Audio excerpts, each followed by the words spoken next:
Hi මගේ යාළුවනේ. ඉතින් ඩිවයින් අවල්ස් YouTube නාලිකාවට ඔයාලව ආදරෙන් පිළිගන්නවා. නපුරු මොනවලත් එක් කොටස තමයි අද අරගෙන ආවේ. ඉතින් වැඩි කතා නැතුව කතා පැත්තට යමු.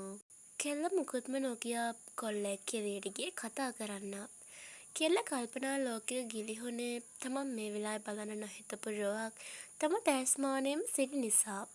අතීතයට අනේ බං උඹ මගේ හොඳම යාළුවනේ බං. ප්ලීස් මට මේ උදව් විතරක් කරලා දීපන්. උඹ හොඳටම දන්නවා මේ කසද්ද වෙන්නේ මගේ උමනාවකින්වත් මම මිහෙන්ට ආදරය කරලා බලාපොරොත්තු දුන්න නිසාවත් නෙමෙයි කියලා. හරි බං. දැන් මොකක්ද අවුල කියපන්කෝ. මට පුළුවන් උදව්වක් නම් මම උඹට නොකර ඉන්නේ. මේකනේ බං. උඹ දන්නවා තව දවස් දෙකකින් අපේ මැරේජ් එක කියලා. ඉතින් මට මේ මැරේජ් එකෙන් ගැලවෙන්න තියෙන එකම විදිය තමයි හිරුෂ් එක්ක ඇමරිකා යන එක.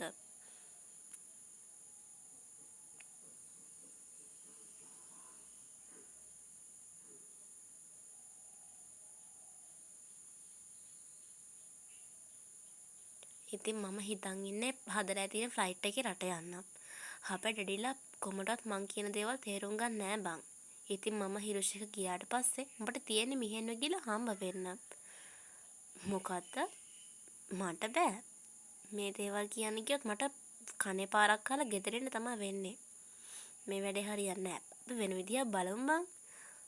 අනේ බං වෙන විදියක් ගැන හිතන්න කාලේ මදි. උඹට කියන්න තියෙන්නේ මෙච්චරයි. රියා රට යන්න කලින් මාව හම්බ වුණා. පුළුවන් නම් එයාට එයාගේ නිදහස දීලා අයින් වෙන්න කියන්න. හරි බං මං කියන්නම්. හැබැයි උඹ පරිස්සමින්. මොකද මිහෙන් කියන්නේ SMS මිනිහෙක් නෙමෙයි. හරි බං හරි. වර්තමානයට තමසේ හිතුවේ නෑ නේද මේ විදියට අපි හම්බ වෙයි කියලා? ඇයි මතක නැත්ද? මාව උඹේ දාරකිර රට පයින් උදව් කරපුවා එහෙම මතකයි. ඇත්තද? එයා මතකයිද? තමසේ මේක විතරක් හොඳට මතක තියාගන්නවා. තමසේගේ මගේ වෙඩින් එක අනිවාර්යෙන්ම වෙනවා කියන එක.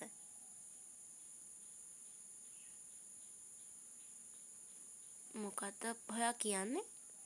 ඔයා කියන්නේ මට ඔයා මැරි කරන්න කියලාද? මගේ අතේ වැරැද්දක් වෙන්න ඇති. හේත් මම මේ වගේ තීරණයක් ගන්න මට බෑ.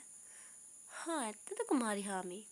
මේකත් මතක තියාගන්නවා. උඹ කරපු හැම දෙයක්ම උඹලා ගෙවල් වලට මම එකක් නෑර කියනවා. එහෙම කිව්වොත් උඹට මොකක් වෙයිද? ඉතින් යාළුවනේ කතාවේ තුන්වෙනි කොටසත් මම ඉක්මනටම අරන් එන්නම්. කතාව හොඳයි නම් කතාවට ලයික් එකක්, කමෙන්ට් එකක් දාගෙන යන්න අමතක කරන්න එපා. ඒ වගේම තමයි ඔයා මගේ channel එක subscribe නොකරපු පුංචි යාළුවෙක් නම් channel එක අනිවාර්යයෙන්ම subscribe කරලා ඊට පල්ලෙහාන් තියෙන bell icon එක click කරන්න.